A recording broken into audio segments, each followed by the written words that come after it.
Dans la paisible vallée de la Tamar, dans le Devon, existait autrefois un port débordant d'activités. Les agriculteurs fournissaient en produits frais les villes en pleine expansion. Des jonquilles pour Londres. Tandis que sous terre, les mineurs extrayaient du cuivre et des minerais précieux. Aujourd'hui à Morvelham Quay, les archéologues Alex Langlands et Peter Ginn et l'historienne Ruth Goodman ont fait un saut dans le passé et vont mener pendant une année entière l'existence des fermiers de l'époque édouardienne. Oh, regarde-moi ça, ils sont trop mignons. Ils découvriront non seulement les travaux agricoles, mais toutes les industries rurales qui ont fait autrefois la richesse du Devon. On a une prise. Le mois dernier, nos apprentis fermiers ont fait la cueillette des cerises. Cela n'a plus de queue. Et la récolte des patates. Il faut les ramasser toutes, sans exception. Ensuite, ils ont eu droit à une petite sortie en bord de mer. Nous sommes les Pierrettos. Nous sommes au mois d'août, et leur année à la ferme édouardienne touche à sa fin. Il leur reste un dernier gros travail, la récolte de l'avoine. Enfin, si le temps le permet. Pour tenter de prédire la météo, ils devront maîtriser des techniques qui étaient déjà en voie de disparition à l'époque édouardienne. Ils assisteront aussi à l'avènement de nouvelles technologies et à l'évolution des mentalités qui ont donné naissance au monde tel que nous le connaissons aujourd'hui. Nous sommes au XXe siècle.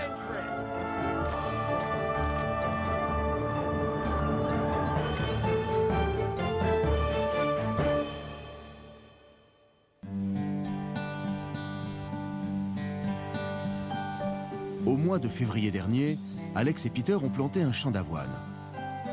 À l'époque édouardienne, l'avoine aurait été vendue comme fourrage pour les chevaux. On comptait alors plus de chevaux dans le pays qu'à n'importe quelle période de l'histoire, ce qui rendait cette culture assez lucrative. Mais pour être certain de moissonner au bon moment, les garçons prennent une fois encore l'avis d'un fermier local, Francis Mudge. Que dites-vous de notre champ? C'est un très beau champ d'avoine. Vous avez de très beaux épis. Il porte beaucoup de grains. Où tu vas, Peter? Arrête de faire l'andouille, Peter. T'es en train de tout écraser. Vous avez de beaux épis. Il porte beaucoup de grains. Le risque, ça va être que le mauvais temps abîme tout ça. Surtout s'il y a de grosses averses et du vent. Donc les épis sont si hauts que ça peut être un risque pour la plante. Si le vent ou la pluie la rabattent et les écrase, on ne pourra plus les récolter. Quand le vent vient du sud-ouest, ça veut dire qu'il va pleuvoir. Mais quand il vient du nord ou du nord-est, c'est signe de beau temps en général. D'accord. Donc on doit observer le changement de direction du vent. Oui. Et si on sait qu'on va avoir du beau temps, c'est le bon moment pour récolter. Les revenus d'un fermier de l'époque édouardienne dépendaient du succès des récoltes. Il fallait une semaine de temps sec pour moissonner l'avoine, puis la laisser sécher à l'air libre avant de la rentrée. La direction du vent était la clé des prédictions météorologiques. Un vent de sud-ouest était annonciateur de pluie, tandis qu'un vent du nord-est était signe de beau temps. L'équipe a donc besoin d'une girouette. Ils aimeraient un modèle représentatif des techniques de fabrication de l'époque. C'est le point le plus haut de la ferme, à ton avis? Je pense que oui. Et voilà notre homme. Ils ont fait appel au forgeron Simon Summers. Bonjour. Bonjour. Content de te voir. Vous avez besoin de moi? On a un bon boulot pour toi, Simon. Ah bon? De quoi il s'agit? On aimerait installer une girouette sur ce toit. D'accord. Il paraît que t'es l'homme de la situation. C'est le point le plus haut? On pense que oui. C'est aussi le point le plus visible pour les visiteurs qui viennent à la ferme. On pourra la voir de loin. Et je pense que c'est important. D'accord. Alors il y a deux options. On peut avoir un cheval de trait ou bien un coq. Mais franchement, je pense qu'un coq aurait fière allure là-haut. Et les gens qui arriveraient par le chemin le verraient bien. Alex voudrait que la girouette ressemble à son coq préféré, Sonny. C'est celui-là, avec les faucilles noires? Mais d'abord, il faut l'attraper. Il est occupé. Il se méfiera pas. Le voilà, le voilà. Il vient vers toi, Peter.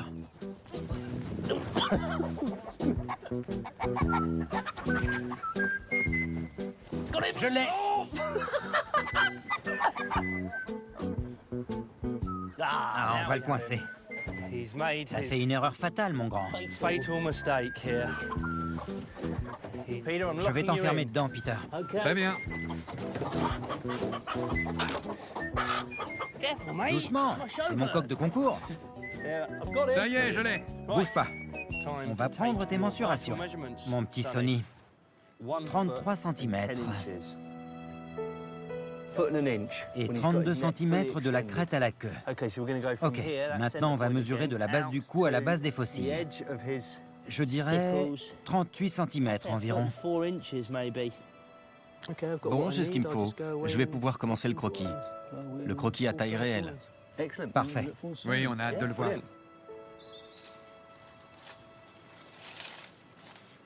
Les jardins maraîchers ont été un grand succès. Ils ont donné des tas de jonquilles, des cerises et des fraises. Avant son départ, Ruth veut s'assurer que les récoltes de fraises de l'an prochain seront aussi productives. Les potagers appauvrissent beaucoup le sol, donc il faut le nourrir en retour. Sinon, on a des récoltes de plus en plus petites au fil des ans. Et c'est le moment de le faire. Le crottin de cheval est un engrais excellent. Mais on n'a pas de quantité suffisante pour tout fertiliser. Il nous faut un apport supplémentaire. D'autre part, les fertilisants chimiques sont chers à l'achat et souvent moins efficaces pour les potagers qu'ils le sont pour les cultures céréalières. Dans les régions côtières, les maraîchers de l'époque édouardienne utilisaient souvent des algues comme engrais naturel. Les algues contiennent toutes sortes de minéraux dont le sol a besoin pour se nourrir. Et elles sont très faciles à trouver. La mer est là, pas très loin. Et les bateaux peuvent transporter de grandes quantités d'algues le long de la rivière pour un prix modique.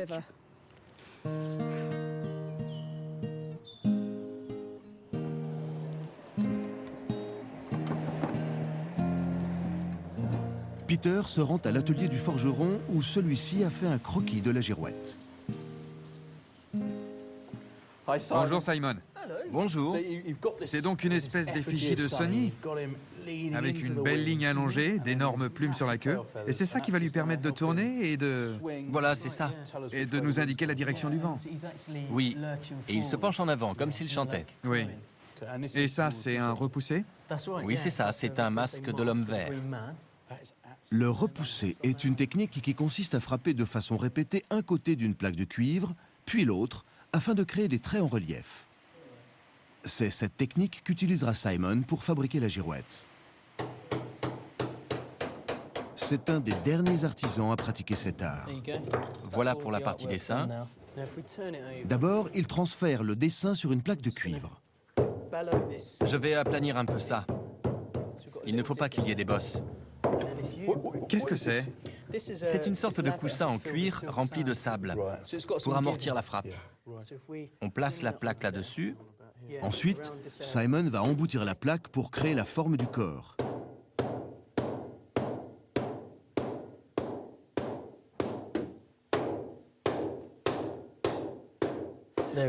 Voilà, on a la forme du corps que j'ai creusé avec le maillet. Tu veux regarder? On commence à le voir apparaître ici, et il me reste encore à faire cette partie-là. Frapper le cuivre le rend peu à peu dur et cassant. Donc, de temps en temps, Simon doit l'assouplir en utilisant le procédé du recuit. Là, c'est à bonne température. Je vais pouvoir mettre la plaque directement sur les flammes. Et je la bouge un peu pour que la chaleur soit uniforme. Ça va la rendre plus souple, c'est ça? Oui. Chauffer le métal, puis le refroidir, le rend plus malléable et plus facile à travailler.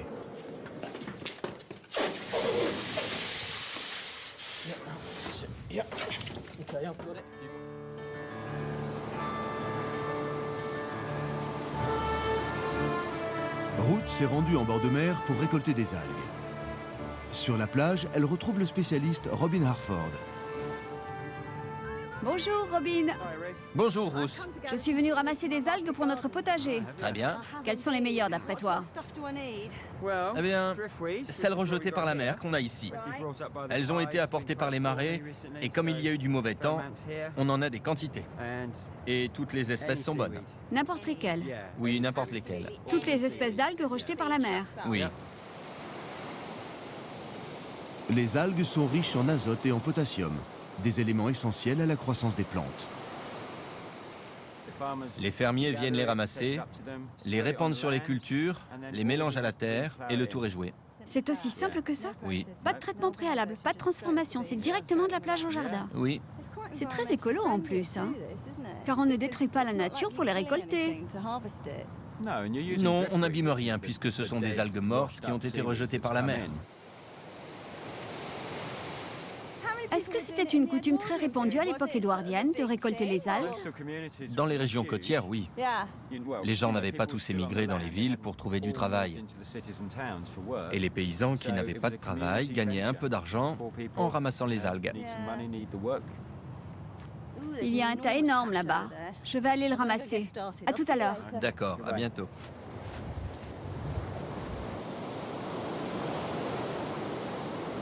Ruth a rempli 10 sacs d'algues. Elle doit maintenant les rapporter à la ferme. À l'époque édouardienne, cela se serait fait par bateau.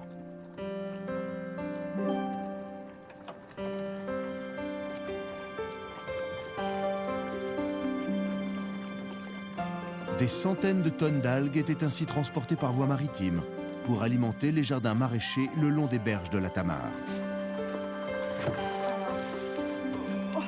Ruth va pouvoir fertiliser les plants de fraisiers pour s'assurer d'une bonne récolte l'an prochain. Sous cette forme, ça va être aussi excellent contre les mauvaises herbes. Et en plus, c'est bon marché. Les algues devraient fertiliser le sol et lui redonner les nutriments qui ont été absorbés par la récolte de cette année. On va les laisser poser tout l'hiver. Elles vont pourrir doucement en relâchant leurs minéraux dans le sol et elles protégeront des mauvaises herbes.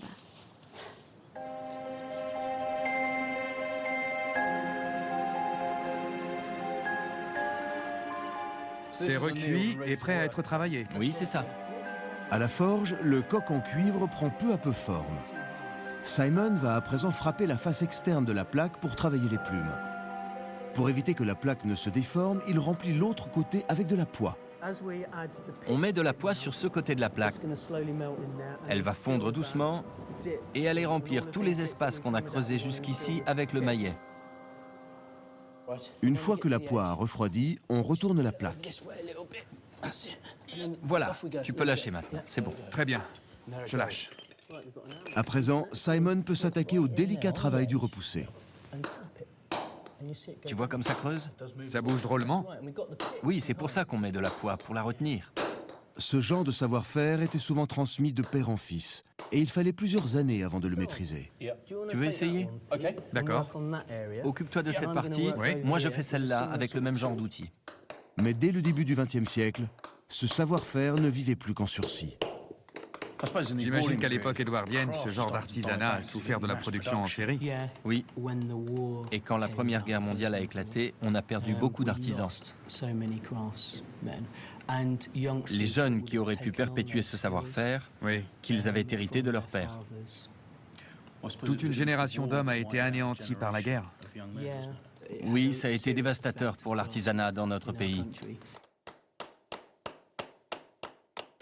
La poix est retirée, et Simon reprend le travail à l'intérieur. En alternant la frappe d'un côté et de l'autre de la plaque, il arrive à donner du relief à chacune des plumes.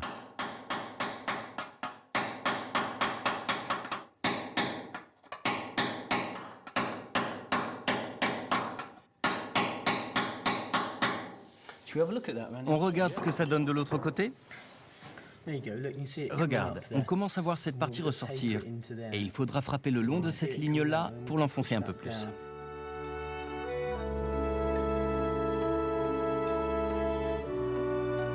Les fermiers d'autrefois ne se fiaient pas uniquement aux girouettes pour prédire la météo. Les baromètres, qui indiquent la pression atmosphérique, étaient aussi de précieux indicateurs. À l'époque édouardienne, grâce à la production industrielle, les baromètres devinrent plus disponibles et meilleurs marché. Bonjour Philippe. Alex rend visite à Philip Collins afin d'acquérir un baromètre pour la ferme. Vous avez une collection impressionnante. Ce sont tous des modèles différents. Quand on parle de hausse ou de baisse de la pression atmosphérique, c'est forcément lié au beau ou au mauvais temps. D'une façon générale, oui. Si la pression augmente pendant plusieurs jours, c'est plutôt annonciateur de beau temps. Et si elle descend, alors on aura du mauvais temps. Mais c'est aussi fonction des vents et de leur changement de direction. Oui. Mais grâce à cela, les paysans ont pu prédire la météo de façon plus précise. Ce qu'ils avaient du mal à faire avant l'invention de cet instrument. Non, car en fait, les paysans et les gens qui vivaient à la campagne prédisaient souvent la météo de façon traditionnelle, avec le folklore, les dictons d'hiver. Mais le baromètre a été le premier et principal outil scientifique de mesure de la pression atmosphérique. Pensez-vous que les fermiers de l'époque édouardienne se servaient du baromètre ? Je pense que la plupart des fermiers de l'époque n'auraient pas pu s'offrir ce genre d'instrument, non? Donc si j'avais eu une ferme comme celle d'aujourd'hui, je n'aurais pas eu de baromètre. Vous auriez compté sur les voisins. Et s'ils commençaient à moissonner, vous les auriez imités. Mais dans votre cas, j'ai une suggestion à vous faire. Ceci est un baromètre à l'ancienne qui a fait ses preuves et qui serait adapté à votre budget. Une sorte de baromètre du pauvre. Oui, c'est un peu ça. Vous prenez un bocal en verre quelconque et une bouteille avec un long goulot et de l'eau colorée. On peut en prendre de la non colorée, mais en couleur, c'est plus visible. C'est plus visuel. On plonge ensuite la bouteille tête en bas. Du coup, l'air dans la bouteille est prisonnier car le goulot trempe dans l'eau. D'accord. Si la pression atmosphérique augmente, elle écrasera le liquide dans le bocal, ce qui fera monter l'eau dans la bouteille. Cela indiquera ainsi aux fermiers qu'une période de beau temps s'annonce. Voilà un baromètre rudimentaire et fait maison. Cela devrait convenir à votre budget pour l'instant. Oui, en effet. Et si la récolte est bonne, je pourrais peut-être investir dans un vrai. Plus sophistiqué, oui.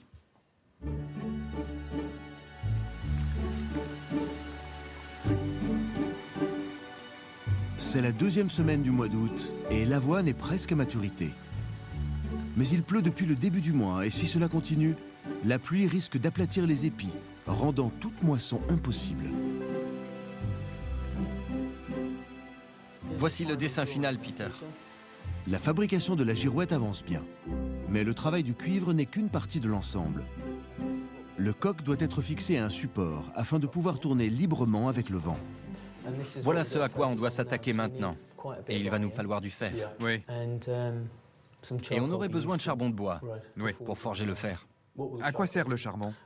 D'une part, ça augmente la teneur en carbone du fer, et d'autre part, ça sert à alimenter le feu. On va forger les montants d'une seule pièce, directement à la taille voulue, et pour ça, on a besoin d'un feu très fourni. Oui. Ce serait l'idéal. Parfait. Simon veut produire du fer pour sa girouette de façon traditionnelle. Et pour cela, il a besoin d'une grande quantité de charbon de bois. Fabriquer du charbon était une pratique en désuétude dans la campagne édouardienne. Au niveau du nœud, là. Ruth et Peter viennent demander de l'aide à Colin Richards et Nick Cooper, deux spécialistes de ces pratiques rurales. On a réussi à vous retrouver. C'est ici qu'on va installer le bûcher? Oui, le sol est plat. Il sera facile d'apporter le bois, et quand on aura dégagé l'espace et enlevé toutes les feuilles mortes, on pourra construire le fourneau. Colin a choisi un emplacement un peu à l'écart des arbres. Quand le sol sera dégagé, ils pourront construire un fourneau à bois en commençant par la cheminée. On va manquer de ficelle, Peter. J'en ai une qui me sert de ceinture. Tu ne peux pas faire ça. Tu vas perdre ton pantalon. C'est pour la bonne cause, Ruth. C'est un gros sacrifice. Je te remercie, Peter. Tu seras récompensé en retour. Et elle est solide en plus. Puis, la matière première pour fabriquer du charbon, des bûches de chêne, sont placées en rang serré autour de la cheminée. Par quel mécanisme les bûches font du charbon de bois? Eh bien, le bois est constitué de cellulose et de minéraux. Les arbres qu'on a autour de nous les absorbent de la terre et ces éléments sont très inflammables, très volatiles. Donc pour fabriquer du charbon de bois, on commence par brûler tous ces éléments. Quand ils ont bien brûlé, on étouffe un peu le feu en le privant d'oxygène et on obtient alors du carbone pur. Privées de cellulose et de minéraux, les bûches ne contiennent plus que du carbone. C'est le charbon de bois, qui peut brûler à des températures plus élevées que le bois. La prochaine étape, ça va être de recouvrir toutes les bûches et d'y mettre le feu. Ensuite, à part contrôler l'arrivée d'air, il n'y a pas grand-chose à faire.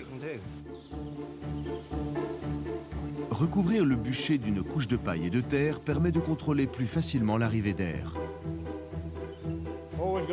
Je vous rappelle qu'on n'a pas d'extincteur, alors il faut faire attention à ce qu'on fait. Maintenant, on va recouvrir le bûcher pour le maintenir en place. Tiens, c'est pour ta soupe à la gadoue. Super, merci. N'inonde pas tout, c'est juste pour humidifier. D'accord.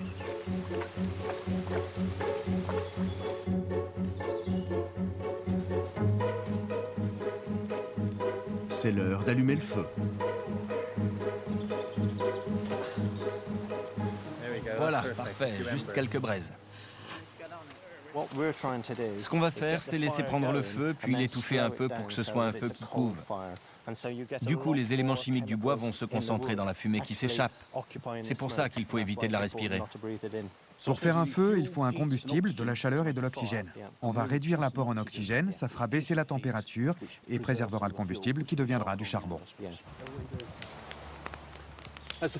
Tandis que la chaleur augmente, le volume de bois diminue en se consumant et toute l'humidité s'évapore. Du coup, la couche de boue se dessèche et ça fait apparaître des craquelures par lesquelles sort la fumée. Et ça, c'est pas bon, car ça veut dire que de l'air peut rentrer. Donc on est obligé de les boucher au fur et à mesure, histoire de pouvoir contrôler le feu. La chaleur augmente à l'intérieur du bûcher, et ce qui brûle à présent, ce sont les gaz. Colin surveille le feu de près, à l'affût de signes que les minéraux et la cellulose se sont consumés. Il pourra alors bloquer l'entrée de la cheminée pour limiter l'arrivée d'air et réduire la température. On fait une espèce de treillis avec des bûches pour pouvoir fermer l'entrée et étouffer le feu. Le feu doit couver pendant 5 jours, jusqu'à ce que le bois soit totalement carbonisé en charbon de bois.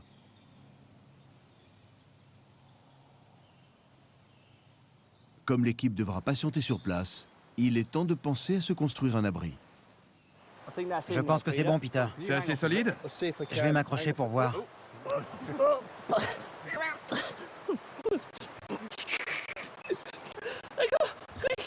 Je vais lâcher, vite! Mettez un ballon en dessous. Dans l'autre sens, Peter.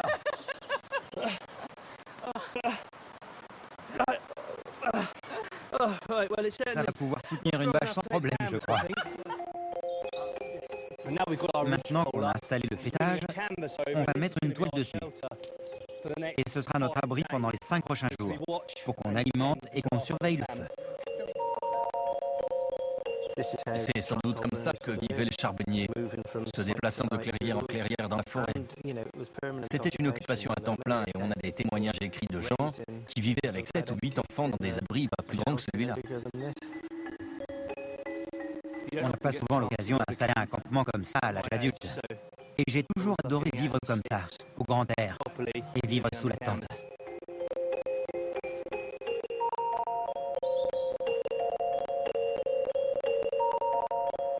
Au coucher du soleil, la vie au campement s'organise. Et il est temps de penser à se sustenter. Le gâteau en cocotte du Devon. C'est bon marché, c'est consistant et c'est très facile à faire sur un feu. De la farine et du beurre, comme une pâtisserie. Et ensuite, j'ajouterai des œufs et du lait.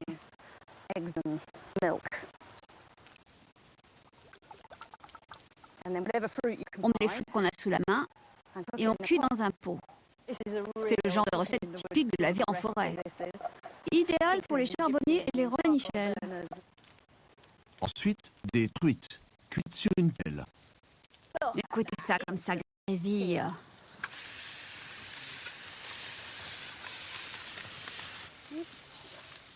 Un peu de gâteau à la cocotte. Oh, merci beaucoup. Très appétissant. Il y a des fruits dedans. C'est pas vraiment un pudding. Tu veux goûter le poisson? C'est l'appel propre. Pas celle pour la terre? Pas celle pour la terre. Magnifique. Gary, un petit morceau de poisson? Merci. C'est délicieux. C'est le grand luxe. Bon, c'est bientôt la fin de l'année. On va partir comment? Avec éclat ou dans les pleurs? Les pleurs. Tu peux pleurnicher tous les soirs si ça t'amuse. Mais d'autres ont envie de marquer le coup avant le grand départ. Qu'est-ce qu'on pourrait faire? Une fête ou quelque chose? Oui, une grosse fête. Avec toutes les nouvelles inventions de l'époque édouardienne. Un aperçu de l'avenir. Les fêtes de l'été avaient souvent lieu après les moissons, quand les fermiers avaient un peu d'argent en poche. Mais les fêtes de village et les foires agricoles n'étaient pas uniquement pour le plaisir. C'était aussi l'occasion pour les représentants de commerce de montrer les dernières nouveautés en matière de machines agricoles.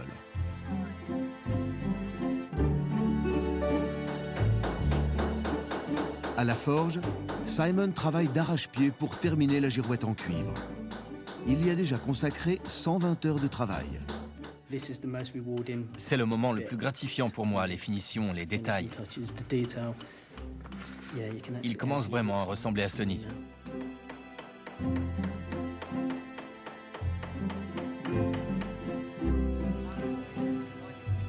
Au campement, Colin s'active pour produire le fer nécessaire au support de la girouette. Et dans ce but, il construit un fourneau rudimentaire. À la période édouardienne, il y avait une pénurie de fer. Mais dans la région, on maîtrisait encore certaines techniques ancestrales. Et pour produire du fer, il suffisait de prendre du minerai de fer et de le transformer grâce à cette espèce de fourneau primitif. Et cette technique ancienne était encore utilisée à l'époque édouardienne? Dans les zones rurales, les techniques anciennes perduraient pendant de nombreuses années, bien après leur extinction dans les villes. Parce qu'ici, ce qui manquait, c'était l'argent. Et si on avait la matière première sur place, comme ici, on trouvait toujours le moyen de se débrouiller. Le fer se trouve à l'état naturel dans une roche appelée minerai de fer. Pour l'extraire, il faut chauffer la roche dans un fourneau à 1200 degrés Celsius. Et pour cela, il faut utiliser du charbon de bois. C'est l'heure de vérité. 5 jours et 5 nuits sans dormir et maintenant, on va voir si on a du bon charbon de bois. Il faut creuser dans la couche de paille et de terre à la recherche du charbon de bois. Voilà ce qu'on attendait depuis des jours. Le bois carbonisé jusqu'au cœur est devenu du carbone pur, de l'or noir. De l'or noir? Oui.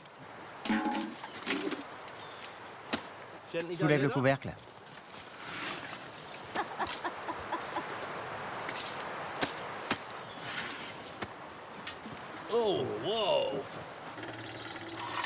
Et on met les pierres dedans. Donc ça, c'est la matière première. Oui, c'est ça. Qu'est-ce qui se passe dedans, au juste? Eh bien, les cailloux de minerai de fer vont peu à peu fusionner. Mais on a besoin de donner un petit coup de pouce pour atteindre la bonne température, c'est-à-dire 1200 degrés, qui est le minimum pour obtenir un matériau malléable. Pour attiser le feu, Peter est chargé d'envoyer de l'air avec un énorme soufflet de l'époque édouardienne.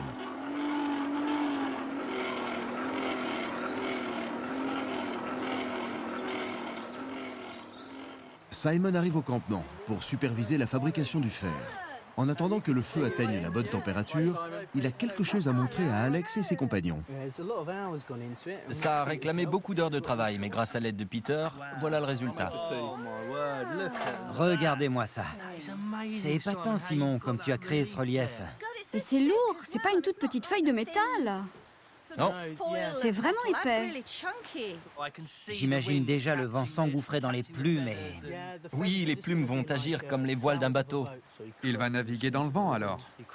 Il va naviguer dans le vent, ce qui va nous permettre de dire de quelle direction il vient et quel temps on aura pour la récolte. Impeccable. Maintenant, il va me falloir du fer pour fabriquer le support. Je dois faire des bras pour indiquer le nord, le sud, l'est et l'ouest. Et de jolies volutes pour soutenir les bras. À l'intérieur du fourneau, le charbon de bois brûle depuis 10 heures, atteignant la température de fusion pour le minerai. Vous voyez la température qu'il faut pour arriver à ce stade de fusion. Oui, on la sent de l'extérieur. Et on entend gronder le feu. Vous voyez comme le charbon rougeoie. Il faut maintenant extraire le fer en utilisant une méthode on ne peut plus rudimentaire. Vous frappez l'un après l'autre, mais en douceur. À toi, Peter. En théorie, le métal en fusion devrait former un bloc compact et les scories devraient se détacher sous les coups de masse. Mais très vite, il devient apparent qu'il y a un petit problème. Bon, qu'est-ce qui s'est passé là? Tout s'est émietté. Le métal ne devait pas être assez pur. On a à peine de quoi fabriquer une épingle à cravate. Colin pense que le minerai n'était pas assez chaud. Alors c'est retour au fourneau et au soufflet.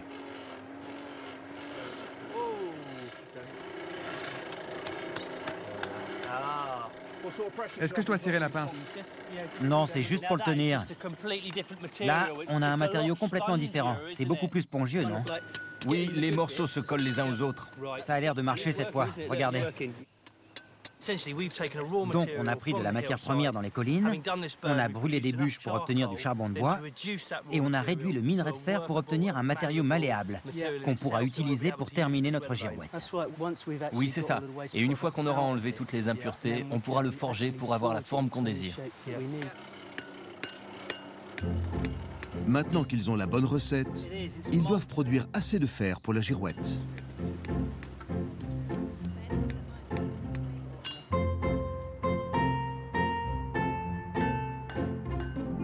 À la forge, Simon a utilisé le fer pour fabriquer des tiges. Il se sert maintenant du charbon de bois pour alimenter son feu. Il est comment notre charbon? Il est parfait. La chaleur a augmenté très vite. Alors j'ai dû briser un peu les morceaux de charbon, car ils étaient vraiment gros. Le charbon de bois, c'est bien pour travailler le métal? Oui, c'est très bien. Parce qu'on n'a pas besoin d'attiser le feu constamment, comme on doit le faire avec du coke, par exemple. Et avec le charbon de bois, on atteint vite la température voulue. Je vais m'attaquer aux volutes. Je commence à arrondir l'extrémité. Je l'appuie contre l'enclume et je brosse doucement avec le marteau. Voilà, comme ça, très doucement. Pour affiner le métal. Ensuite, je le recourbe doucement vers moi et j'ajuste par petites touches.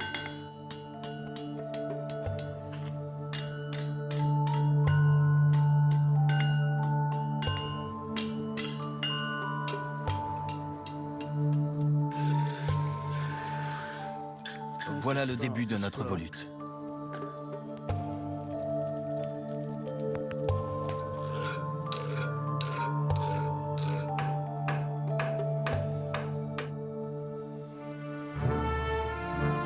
Dans les champs, l'avoine est mûre et prête à être récoltée.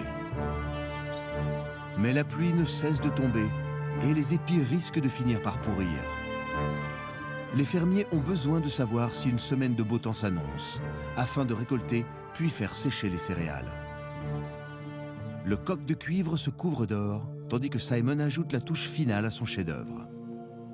Je vois des particules d'or s'envoler pendant que tu passes le pinceau. Je vais m'occuper de la joue et du bec. Ouais, juste cette partie. Simon passe d'abord de la colle sur le cuivre, puis applique doucement des feuilles d'or grâce à l'électricité statique. C'est grâce à l'électricité statique que je fais tenir les feuilles d'or. C'est assez délicat. Et moi, je produis de l'électricité statique avec les poils de ma barbe. Tu utilises l'électricité statique produite par ta barbe pour soulever les feuilles, comme un aimant. Oui, c'est ça.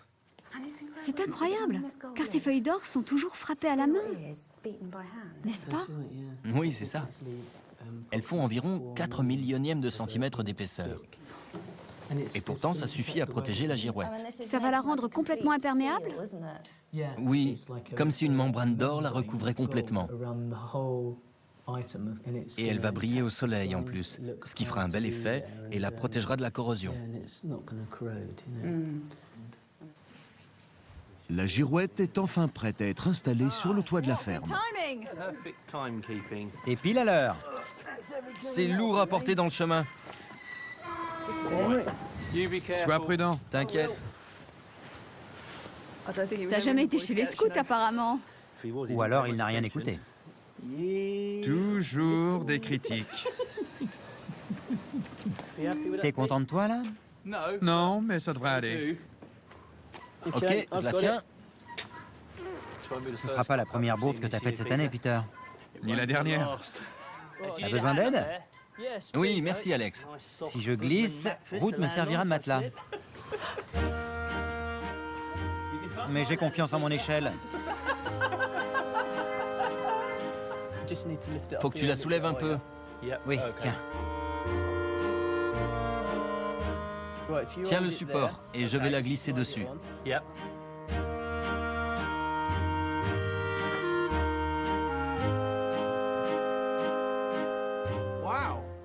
Fais la tournée.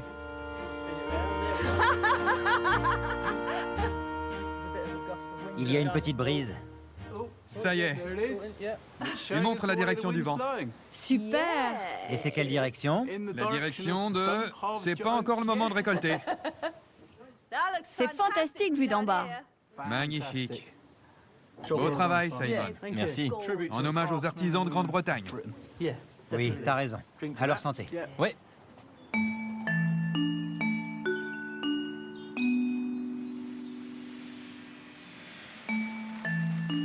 Le mois d'août était très pluvieux, rendant impossible toute récolte de l'avoine. Mais à présent, l'équipe possède au moins tous les outils nécessaires pour prédire une amélioration. Le niveau d'eau a monté. On devrait bientôt avoir du beau temps. Alex surveille l'augmentation de la pression atmosphérique sur son baromètre fait maison. Peter, lui, observe la direction du vent et Ruth a sa propre méthode. C'était l'astuce de ma grand-mère pour prédire la météo. Elle accrochait quelques algues à la porte. Et si le temps était à l'humidité, elles devenaient gluantes.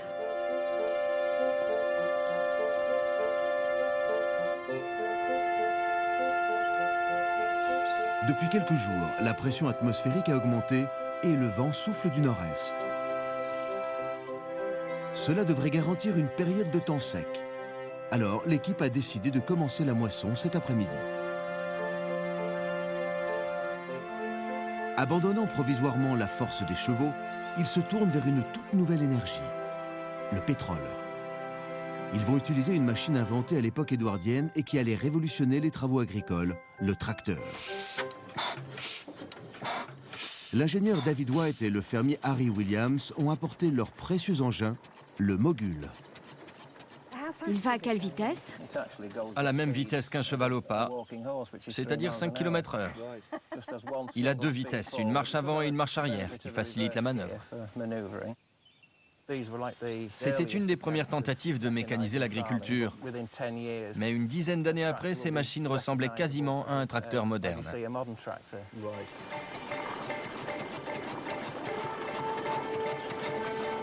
Le tracteur tire une moissonneuse lieuse, une des machines les plus sophistiquées de l'époque. Monsieur Mudge a utilisé cette machine quand il était enfant, et elle n'a pas servi depuis un demi-siècle.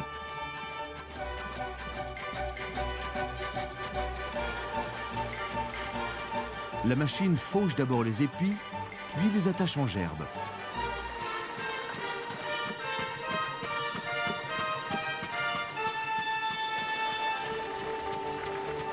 Mais après un départ prometteur, la machine semble se détraquer. C'est la lieuse. Elle nous cause beaucoup d'ennuis. La lieuse, le mécanisme qui attache les épis, est tombé en panne. Ce tas n'est pas attaché du tout. Les précédents sont encore attachés avec de la ficelle, mais ces épis ont été rejetés tels quels.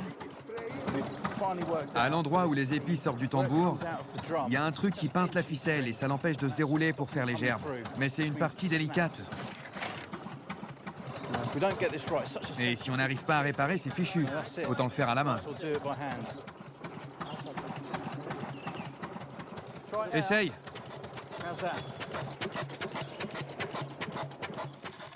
La moisson a attiré l'attention du caméraman Chris Davis, et du producteur David Upshall. La première salle de cinéma en Angleterre est apparue en 1907. Et en 1914, on en comptait plus de 3000. Les petites équipes de tournage étaient donc très répandues à l'époque édouardienne. Plus qu'on ne le croit. Et ce qui se passe en Angleterre à ce moment-là est un peu l'émergence d'un marché du documentaire. Le public aimait voir des événements réels, voir le roi, la reine, le Premier ministre, et ils aimaient se voir eux-mêmes. Les gens étaient fascinés par leur propre image en mouvement. Il y a une poignée sur le côté. Ça veut dire que vous devez l'actionner pour la faire marcher? Absolument, c'était le seul moyen de faire avancer la pellicule. Et il fallait l'actionner à un rythme régulier, en théorie à la vitesse de 15 images par seconde. Mais les caméramens avaient souvent leur propre allure, et si le projectionniste ne passait pas le film à la même vitesse, l'image avait un aspect saccadé et très étrange. Les gens avançaient comme ça? Oui, et on pouvait accélérer ou ralentir l'image, car avant l'arrivée des moteurs, beaucoup plus tard, tout était fait à la main.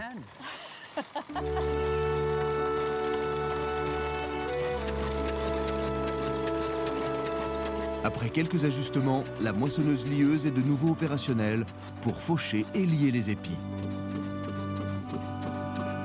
Mais un temps précieux a été perdu.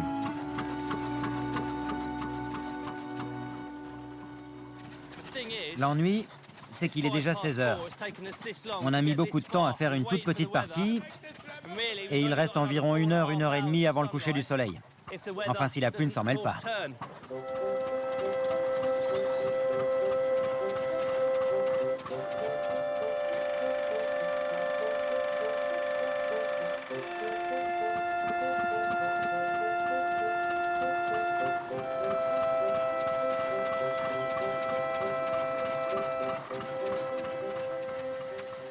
Et voilà.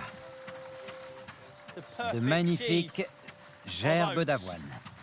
Je crois qu'on a enfin trouvé. On a fait plusieurs passages sans problème. Ça ne se bloque plus. Ça fait de belles bottes. Le soleil est de la partie. Il va bientôt se coucher, mais il est là. Donc, la moitié de la bataille est gagnée.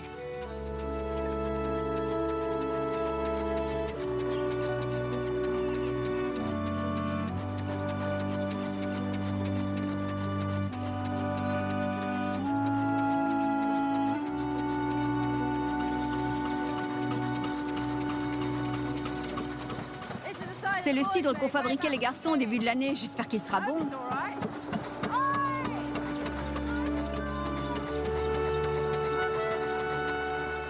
J'en veux bien un peu. Il a une belle couleur. Du vrai cidre maison. Moi, je conduis, il faut que je fasse attention. Il est bon, il se boit bien. Il est très réussi. J'adore le cidre. C'est un bon cru, non? Qu'en dites-vous, monsieur Mudge? Je vais en prendre une barrique pour chez moi. Vous pouvez en boire un patou. Buvons à la récolte. Bonne idée. Santé. À votre santé. C'est un peu prématuré, mais bon. Mais c'est en bonne voie.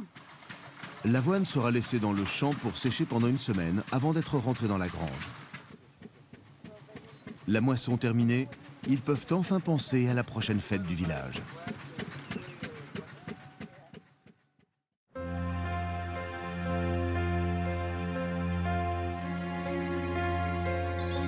Le séjour à la ferme d'Alex, de Peter et de Ruth touche à sa fin. Et il est temps de dire au revoir aux animaux. Pour moi, c'est la fin d'un cycle avec les volailles. J'ai fait naître la nouvelle génération, doublé la taille de l'élevage, doublé la production d'œufs. Donc ça a été un succès. Et je suis très content de ces poules. C'est super.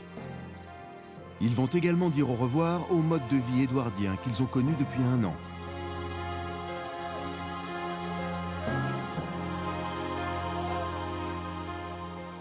Durant cette année, j'ai vraiment éprouvé de l'empathie pour les gens qui doivent se battre à ce point pour leur survie quotidienne. Mis à part le côté nostalgique de cette expérience, je peux vous dire que les réalités de la vie quotidienne des fermiers à l'époque édouardienne étaient dures, vraiment dures.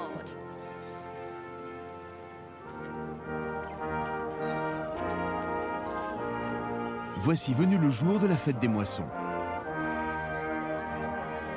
Quand la période édouardienne s'est terminée avec la Première Guerre mondiale en 1914, elle a laissé en héritage de nombreuses innovations, telles que l'aéroplane, qui allait marquer le XXe siècle de son empreinte. Approchez, mesdames et messieurs! Venez admirer les dernières innovations de l'âge moderne! Les foires étaient l'occasion de présenter de nouvelles inventions, comme les derniers modèles de machines agricoles.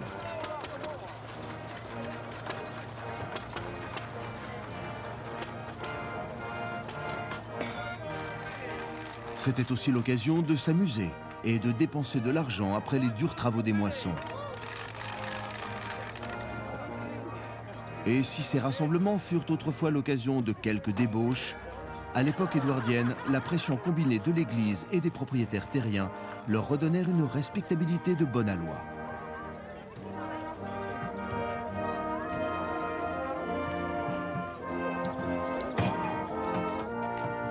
Monsieur Mudge a accompagné l'équipe dans ses exploits agricoles pendant toute l'année. Et voilà les grains. Alex a battu quelques épis pour en retirer les grains d'avoine afin de les montrer à Monsieur Mudge. Si les grains s'envolent quand on souffle dans sa main, c'est mauvais. Mais j'ai l'impression que ça s'envole pas, donc c'est bien. Vous avez une belle avoine, vous avez bien travaillé les gars. Steve, tu peux apporter une chope de cidre à Monsieur Mudge, s'il te plaît? Francis, vous allez pouvoir goûter le cidre de notre production. Et ce sera l'épreuve ultime pour dire si on est des vrais fermiers du Sud-Ouest. Voilà, monsieur. Merci bien. Je laisse le cidre aux hommes. Un grand merci, et à la vôtre. Vous avez fait du bon travail. Santé. Santé.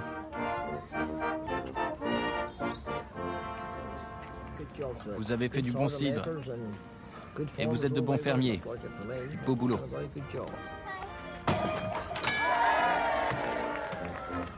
À la fin de l'époque édouardienne, des machines fiables fonctionnant au pétrole firent leur apparition dans les fermes. Les ingénieurs vantaient les derniers modèles dans les foires agricoles pour encourager les fermiers à investir. Ayant fait l'expérience directe de la moisson avec une machine, Alex fait la démonstration de la dernière nouveauté en matière de machines motorisées. Approchez! Venez admirer l'une des dernières innovations du siècle. L'époque victorienne avait vu l'introduction du cheval-vapeur. Maintenant, l'époque édouardienne voyait l'arrivée du pétrole. Tout d'abord, voici le moteur agricole. 4 fois moins gros qu'un moteur à vapeur et 2 fois plus puissant. C'était l'aube d'une nouvelle ère industrielle pour l'agriculture, qui allait prendre tout son essor au cours du XXe siècle. Il fait le travail de 4 chevaux. L'ingénieur Fred Lister fait la démonstration d'une machine qui bat les épis pour en récolter les grains. Nous sommes au XXe siècle. Le siècle du progrès. Là où nous utilisions des fléaux pour battre l'avoine, nous avons cette machine qui le fait à notre place. Il faudrait que 4 ou 5 hommes travaillent toute la journée pour égaler ce que cette machine produit en simplement 2 heures. Reculez, s'il vous plaît. Nous allons vous montrer une des machines les plus innovantes qui fait son entrée dans l'agriculture britannique. Le père de Fred a produit une des machines les plus acclamées du siècle, le moteur statique Lister. Cet engin peut faire le travail d'au moins 5 chevaux. Regardez comme ce petit bidon d'un nouveau combustible, appelé pétrole, peut nous aider à innover à la ferme. Plus besoin de ballots de paille pour nourrir un régiment de chevaux. Monsieur Lister, pensez-vous qu'à l'avenir, nous n'aurons plus besoin de chevaux à la ferme? Oui, je le pense. Je crois que les chevaux seront bientôt dépassés dans le travail à la ferme. Vous venez d'assister au début d'une nouvelle ère mécanisée dans l'agriculture. La machine à combustion interne vient enfin d'arriver dans les exploitations britanniques. Merci à tous d'être venus. L'époque édouardienne fut aussi la période de changements profonds dans la société.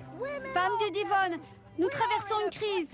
Les hommes votent des lois concernant les femmes en ignorant totalement ce que les femmes veulent pour elles-mêmes. Présentes dans les différents rassemblements ruraux, les suffragettes luttaient pour le droit de vote des femmes. Les femmes sont plus endurantes que les hommes.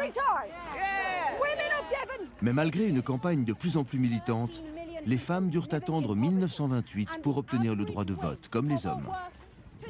Aidez-nous à remporter cette victoire historique. Et vous n'aurez pas vécu en vain.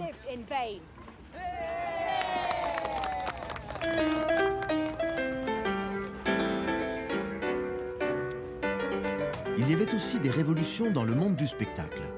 Venue du sud des États-Unis, une nouvelle danse envahit les music-halls britanniques.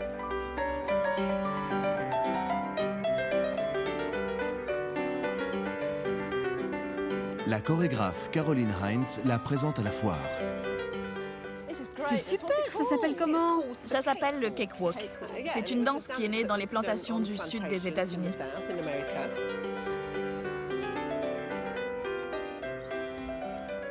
Il y a un aspect assez comique dans cette danse. Elle avait une intention parodique, n'est-ce pas? Oui, c'est ça. Les danseurs imitaient le maniérisme de leur maître blanc. Tous les mouvements étaient exagérés. Le simple fait d'enlever une poussière de sa manche devenait un geste comme ceci. Et pareil sur les jambes. C'était voulu. À l'origine, cette danse faisait l'objet de compétitions. Une plantation rivalisait avec une autre. Et le gagnant remportait un gâteau. Le cakewalk devint vite une des danses les plus populaires de l'époque. On raconte même que le roi Édouard VII se faisait donner des cours particuliers à son palais.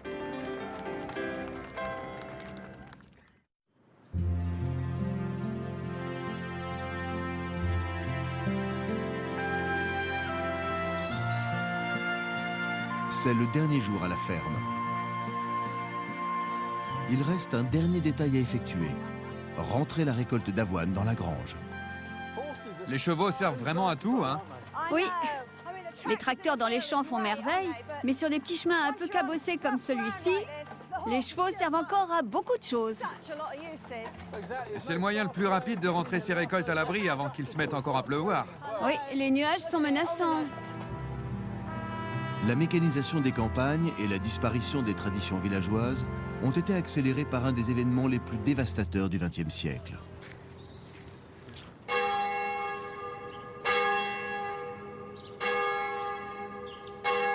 La Première Guerre mondiale allait brutalement sonner le glas de l'âge d'or de la période édouardienne. C'était le temps des moissons, en août 1914, quand la guerre fut déclarée.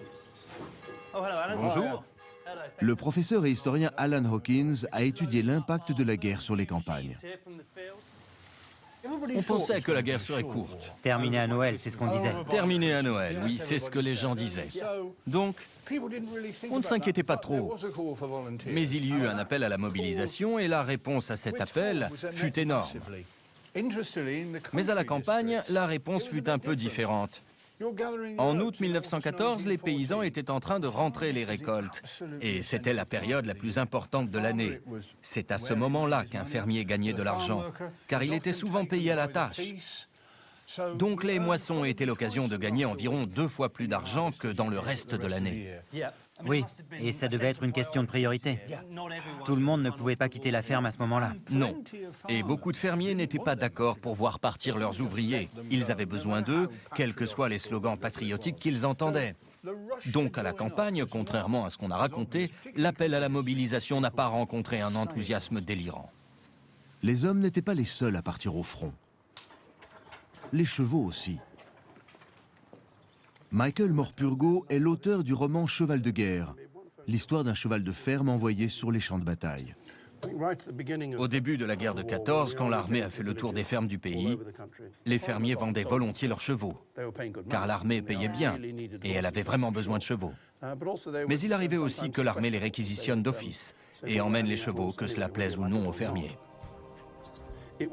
La vie au front a été très dure pour les chevaux pendant ces 4 années. Ils tractaient des ambulances, des canons, des chariots de munitions. On pensait que la mécanisation allait arriver, mais... Elle n'est pas venue assez vite. Et pas en nombre suffisant. Et en plus, ces machines s'embourbaient. Il y a des photos terribles de la guerre où on voit des hommes et des chevaux qui ont de la boue jusque-là. Beaucoup d'hommes et de chevaux se sont noyés. Se sont noyés dans la boue. Oui. On estime que 500 000 chevaux sont morts pendant la guerre. Et seul un petit nombre est rentré indemne. Ils ont traversé les mêmes souffrances que les hommes. Et même s'ils survivaient à ces 4 années terribles, à la fin de la guerre, seuls 60 000 chevaux sont revenus vivants. Sur plus d'1 million de chevaux qui sont partis, seuls 60 000 sont revenus. Et la vérité, c'est qu'à leur retour, la plupart ont été vendus aux boucheries dans le nord de la France. Ouais. Pour la viande. Pour la viande, oui. Après tous ces sacrifices. Si l'époque édouardienne a été surnommée l'âge d'or, c'est peut-être en comparaison des horreurs qui ont suivi. Je pense que la Première Guerre mondiale n'a épargné personne. Ma grand-mère a perdu son mari à la guerre, son beau-frère et 2 de ses 3 frères. Pour elle, le monde d'avant-guerre, quand elle en parlait dans son grand âge, était un monde beaucoup plus plaisant. Alors oui, bien sûr, on peut se dire que c'est de la nostalgie facile. Mais d'une certaine façon, oui, c'était un âge d'or, car son mari et ses frères étaient alors bien vivants.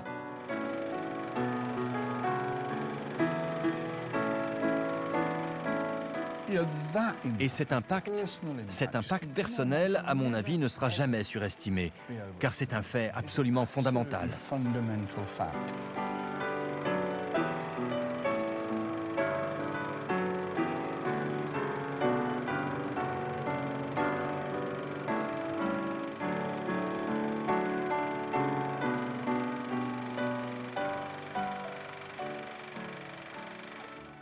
Merci. Merci. Au revoir. Au revoir. Bye, chaps.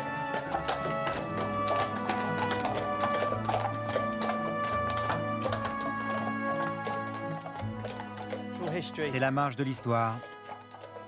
C'est fini pour les chevaux.